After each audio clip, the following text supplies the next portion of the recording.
어느 일본 여성이 부모님 앞에서 눈물을 흘리며 애원하고 있지만 그녀의 부모님은 굳은 표정으로 침묵하고 있습니다. 과연 이들에겐 무슨 사연이 있는 것일까요? 해외 커뮤니티 레딧에 올라온 일본인 레미 씨의 사연입니다. 안녕하세요. 제 이름은 레미입니다.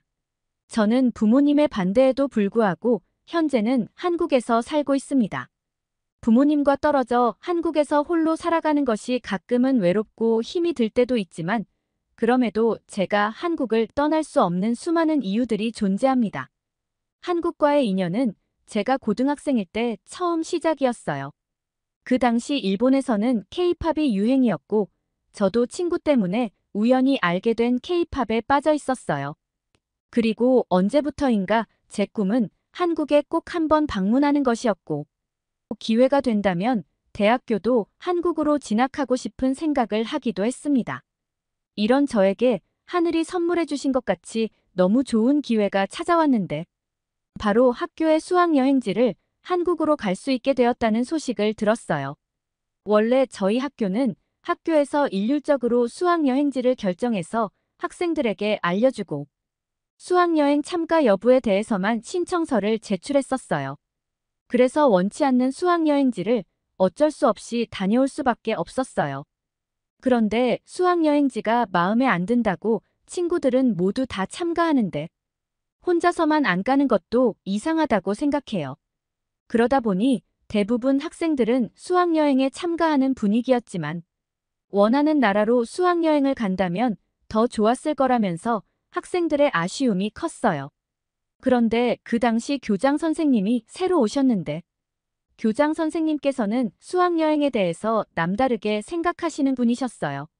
교장 선생님은 청소년이 주체가 되는 수학여행은 자라나는 청소년들에게 몸과 마음을 건강하게 하는 유익한 활동으로 학교가 아닌 밖에서 겪는 새로운 체험들은 살아있는 또 하나의 현장 교실이 될 수 있다고 하셨어요.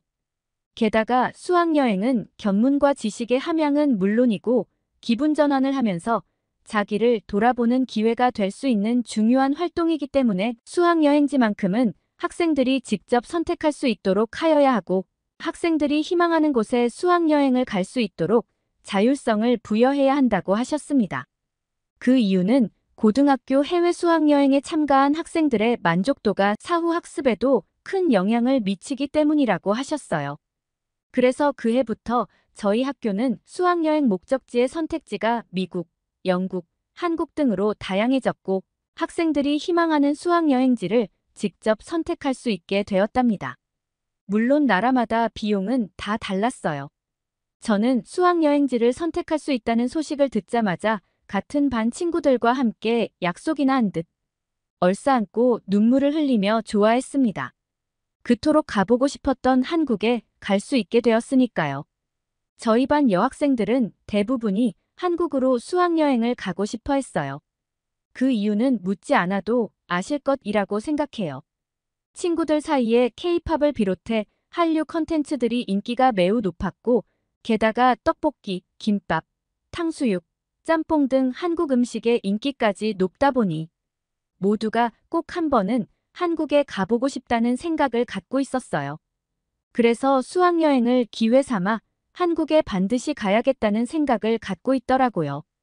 결과적으로 한국으로 수학여행지를 신청하면 갈 수 있게 되었으니 정말 기뻤습니다. 반에서 여자친구들은 거의 한국을 선택했고 남자친구들은 영국으로 많이 신청한 것 같더라고요. 제가 그토록 원하던 한국으로 수학여행을 가게 되었다는 이 기쁜 소식을 당연히 부모님께도 말씀드렸어요. 그 소식을 들은 엄마는 저랑 같이 기뻐하셨는데요. 저희 엄마도 한국 열성 팬이었거든요. 엄마는 특히 한국 드라마를 정말 좋아했답니다. 한참 사랑의 불시착을 즐겨보셨는데 한국의 배우들은 왜 그렇게 잘생기고 예쁘냐며 감탄하시더라고요. 그렇게 한국 드라마를 몇 번 보시더니 이제 일본 드라마는 내용도 뻔하고 연기력도 별로고 조금 지겨운 느낌이라면서 한국 드라마를 보기 시작한 이후로는 일본 드라마는 잘 안 보셨어요. 저녁에 엄마와 함께 한국 드라마를 보면서 이야기하는 것이 하루의 가장 큰 즐거움이었어요. 물론 저희 아버지는 빼고요. 제가 한국 문화에 빠지게 되면서 점점 아버지와 다투는 일이 잦아졌습니다. 엄마는 제 취향을 존중해 주시고 응원까지 해 주시지만 아버지는 그렇지 않으셨어요. 저희 아버지는 한국을 저나 엄마처럼은 좋아하시진 않았어요. 아버지는 약간 옛날 분이시고 고지식한 편이었는데 한국은 일본의 식민지였었고 못 사는 나라인데 왜 그런 나라를 좋아하는지 이해를 못 하셨어요. 게다가 한국은 일본보다 못 살면서 주제넘게 일본을 무시하는 나라고 한국인들은 일본을 별로 안 좋아하는데 일본인들은 한국을 너무 좋아하는 것 같다면서 요즘 일본 학생들 참 답도 없다고 하시더라고요. 일본보다 더 선진국인 미국이나 유럽에 대한 문화를 받아들이고 배워야 너에게도 발전이 있는 건데 왜 볼 것도 없는 후진국에 가는 거냐면서 설마 돈 때문에 수학여행도 가까운 한국에 가려는 것 아니냐고 물어보셨어요. 그건 아니라고 말씀드렸더니 고등학생이 돼서 태어나 처음 가보는 해외 수학여행을 그렇게 허무하게 한국으로 간다고 하는 제가 생각이 없는 사람 같다고 하셨어요. 그때 저는 눈물이 터져 나오기 시작했고 아버지가 너무 미웠습니다. 그래도 다행인 건 수학여행 자체를 한국으로 못 가게 하신 건 아니었어요. 혹시나 한국은 절대 안 되니 미국이나 영국으로 다녀오라고 하실까봐 속으로 정말 걱정했었거든요. 그렇게 저는 무사히 한국으로 수학여행을 즐겁게 다녀왔답니다. 한국에 도착해서 버스 안에서 바라본 서울의 야경이 너무 아름다워서 사진을 정말 많이 찍었어요. 일본에도 야경이 화려한 곳이 많지만 서울은 정말 잠들지 않는 도시 같은 느낌이었어요. 수많은 자동차가 불빛을 반짝이며 도로를 달리고 있었고 한강을 건널 때 보이는 다리와 그곳에 전등들이 수놓은 야경은 정말 화려하다는 느낌이 들었어요. 그리고 도심 곳곳에 위치하고 있는 공원이나 산책로도 너무 환상적이었어요. 도시 한가운데 공원이 조성되어 있다는 점은 한국이라는 나라가 국민들의 삶에 얼마나 진심인지 알 수 있는 부분이었거든요. 무작정 개발만 하는 것이 아니라 삶의 균형을 맞추기 위해 노력하는 국가라는 점을 알 수 있었죠.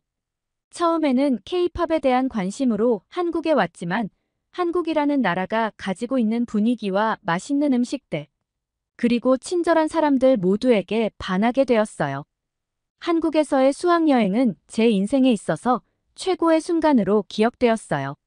수학여행을 다녀오고 나서 한류에 대한 관심을 잠시 접어두고 저는 제 꿈을 이루기 위해 공부했어요.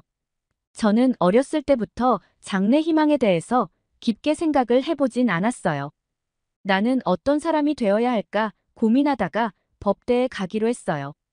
큰 꿈이 있었던 것은 아니었는데 변호사를 해보면 어떨까라는 생각을 했었고 부모님도 제가 법대를 가겠다고 하니 응원해 주셨습니다. 아버지께서도 한때는 생각 없이 한국 음악만 듣더니 그래도 철이 든 것 같다면서 웃어주셨어요. 그리고 이름만 들으면 아는 일본의 대학교에 입학했고 변호사가 되기 위해 공부를 열심히 했지만 뜻밖의 난관을 겪게 되는데요. 이런 일들 때문에 제가 한국에 오게 되었는지도 몰라요. 일본에서 법 전공을 하면 하나의 사건을 정말 자세하게 처음부터 끝까지 공부할 수 있는 수업이 있어요. 그 수업을 들으면 실제 사건 현장에도 가볼 수 있고 경찰이 범인을 신문하는 모습도 직접 옆에서 볼 수 있어요. 그런데 그게 제 트라우마가 되었어요. 갑자기 범인을 보니 무섭고 사건을 다루다 보면 제가 왠지 사건에 휘말릴 것 같은 이상한 느낌이 감돌면서 숨을 쉴 수가 없었어요. 저는 변호사인데 제가 그 사건의 피해자 또는 가해자가 되는 꿈을 계속 꿨어요. 도망다니는 그런 꿈이요. 그런 제 모습을 보면서 변호사는 제가 할 수 없는 직업임을 깨달았어요. 이런 악몽에 계속 시달리고 싶진 않았거든요. 부모님도 저를 걱정하셨어요. 그렇게 전 변호사 되기를 포기했고 평범한 회사원이 되었어요. 무미건조한 회사 생활을 하던 중 어느 날 문득 한국 가고 싶다. 이런 생각이 번뜩 들더라고요. 갑자기요. 고등학생 시절에 한국으로 수학여행을 갔을 때 정말 행복해했던 제 모습이 생각이 나면서 갑자기 눈물이 났어요. 나 여기서 지금 뭐 하고 있는 거지? 라는 생각이 들면서 한국에 가야겠다는 마음을 먹었어요. 한국 음식도 생각났는데 한국 음식을 매일 먹을 수 있는 한국인들이 진짜 부러웠거든요. 그렇게 다시 시작된 한국 사랑으로 저는 틈만 나면 한국에 갔습니다. 고등학생 때와는 달리 이제는 돈을 버는 성인이니깐 한국에 여행 가는 것을 결정하는 것은 쉬웠어요. 그래서 한국에 한 50번 이상은 간 것 같아요. 갈 때마다 정말 좋았어요. 남대문, 부산, 해운대, 김치볶음밥, 한강, 치맥, 월미도. 아직도 말할 게 정말 많은데 진짜 좋았던 곳들이에요. 한국 여행 다녀올 때마다 남대문에서 부모님께 선물도 사다 드렸어요. 한 번은 엄청 큰 가방이었는데 그게 정말 싸더라고요. 그래서 아버지께 드렸는데 정말 좋아하셨어요. 일본에는 큰 가방을 팔긴 하는데 싸진 않거든요. 그런데 한국이 너무 좋아서 한국에 자주 가는데도 여행으로는 채워지지 않는 무언가가 느껴졌어요. 한국에 자주 오게 되니 여러 가지 한국 음식을 먹고 또 한국에서 쇼핑도 많이 하니 제 자신이 한국 자체에 빠진 것 같아 저는 일본이 아닌 한국에서 살아야 하는 사람 같다는 생각이 들었어요. 단순 여행이 아닌 한국에서 일하면서 밥 먹고 친구 만나고 한국에서의 일상을 보내고 싶다는 생각이 들더라고요. 그래서 부모님께 말씀드렸어요. 한국에서 일하면서 살겠다고요. 그동안 저와 죽이 잘 맞았던 엄마도 이번에는 당황하셨고 반대하셨어요. 아버지는 두말할 것 없이 안 된다고 단호하게 말씀하시고 제 말은 더 이상 들으려고 하지도 않으셨어요. 철이 든 줄 알았는데 제가 더 이상해졌다면서요. 저는 부모님을 설득하기 위해 한국에서 제가 어떻게 살 것인지, 하고 싶은 것이 무엇인지 등에 대한 미래 계획까지 부모님 앞에서 발표하는데 이르렀어요. 부모님은 아무리 말해봐야 소용없다며 제가 한국 가서 직접 느끼고 후회한다면 그 다음은 알아서 돌아올 것이라고 생각하셨대요. 어쨌든 부모님은 저를 더 이상은 못 말릴 것 같다고 하셨어요. 결국 자식 이기는 부모는 없다면서 저희 부모님은 저의 결정에 대해 존중해 주셨습니다. 저는 그렇게 한국에 와서 살게 되었어요. 지금은 애니메이션 관련 마케팅 회사에서 일하고 있는데 야근이 많아서 너무 힘들긴 합니다. 한국에선 놀고 먹고 여행 다니기만 해봤지 실제로 회사에 들어와서 일하는 것은 처음이니 조금 당황하기도 했고 일본이랑 다른 점들이 생각보다 너무 많아서 처음엔 충격을 꽤 심하게 받았어요. 그 중에서도 한국에서 집을 구할 때 받은 충격은 아직도 잊히지가 않습니다. 저는 서울에 있는 오피스텔에서 살고 있는데 처음 와서 정말 놀랬던 것이 집 열쇠가 없는 것이었어요. 일본은 무조건 열쇠를 가지고 다녀야 되는데 한국은 집 열쇠가 없고 비밀번호만 누르면 문을 열 수 있다는 게 너무 신기하더라고요. 열쇠가 없으니 열쇠를 잃어버리는 고통도 없고 귀찮지도 않고 비밀번호만 누르면 문이 열리니깐 그게 정말 편했어요. 가족들이 놀러 올 때도 제가 만약에 집에 없어도 비밀번호만 알려주면 되니까 그게 너무 좋았어요. 열쇠 없이 들어가는 게 너무 익숙해져서 열쇠를 쓰게 되면 이제 너무 불편한 것 같아요. 실제로 일본에 집에 잠깐 갔을 때도 한국에선 안 쓰던 열쇠를 쓰려니 너무 불편하더라고요. 그리고 제가 지금 살고 있는 집이 오피스텔이라서 그럴 수도 있는데 세탁기, 냉장고, 에어컨이 옵션으로 있는 것을 보고 진짜 충격받았어요. 처음에 이 집에 왔을 때 따로 추가 비용을 더 내면서 써야 하는 것인 줄 알았어요. 그런데 추가로 낼 돈이 없다고 해서 깜짝 놀랐어요. 그리고 지금까지 한국 살면서 제가 너무 좋았다고 느끼는 것이 바로 택배 문화예요. 한국 택배는 진짜 최고인 것 같아요. 이건 저희 부모님도 진짜 놀랐어요. 한국에서는 아무거나 간단하게 배달을 시킬 수가 있잖아요. 음식도 그렇고 생활용품들까지 다 택배로 배달해주는 것을 보고 기겁했어요. 게다가 쿠팡에서는 새벽 도착 같은 것도 있잖아요. 주문하고 바로 다음 날 또는 새벽에 집 앞까지 와서 진짜 놀랬어요. 일본은 사람이 없으면 배달이나 택배를 받을 수가 없거든요. 사람이 없으면 부재중 관련 서류가 우편함에 들어있고 그걸 보고 전화를 해서 다시 집에 와달라고 요청해야 하는 불편함이 있는데 그게 정말 귀찮은 일이었다는 것을 한국에 살아보니 알겠더라고요. 게다가 한국은 사람이 집에 없어도 물건을 집 앞에 두고 가는데 그게 정말 좋더라고요. 제가 처음엔 물건이 없어질 수도 있는데 그렇게 해도 되나? 누가 가져가면 어쩌지? 라고 생각한 적도 있었는데 지금까지 물건이 분실되는 경험은 해본 적이 없었습니다. 그래서 좀 신기하고 그만큼 한국 치안이 뛰어나다는 거니깐 정말 놀랍더라고요. 그리고 제가 한국에서 살면서 가능하다면 부모님께 선물하고 싶은 게 바로 한국의 온돌이에요. 제 고향은 한국보다는 춥지는 않은데 그래도 일본에도 온돌이 있다면 부모님이 더 행복해지실 것 같거든요. 일본은 히터로 방을 따뜻하게 하는데 그것도 좋긴 좋지만 히터를 켜두면 너무 건조해져서 안 좋거든요. 온돌은 추운 날에 바닥에 누우면 따뜻해지고 마음도 진짜 행복해지더라고요.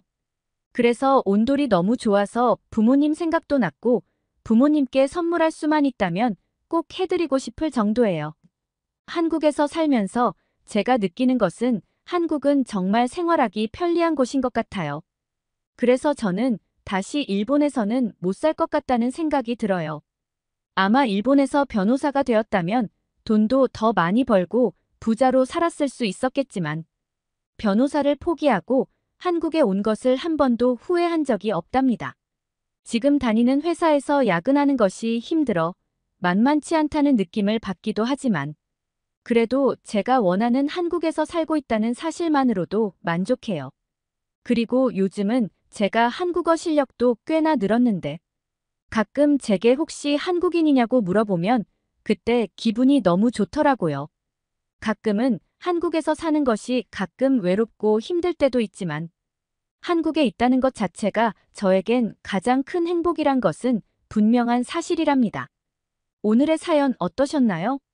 일본에서 변호사 되기를 포기하고 한국에서 일하고 있는 것 자체가 행복하다는 일본인 레미의 사연을 소개해봤는데요. 한국에서의 생활을 매우 만족하고 있는 것 같습니다. 레미 씨가 앞으로도 한국에서 행복하게 지내시길 바래요. 오늘의 사연이 재밌었다면 구독과 좋아요 눌러주세요. 여러분의 구독과 좋아요는 영상 제작에 큰 힘이 됩니다. 더욱더 좋은 이야기로 찾아뵙겠습니다. 끝까지 시청해주셔서 감사합니다.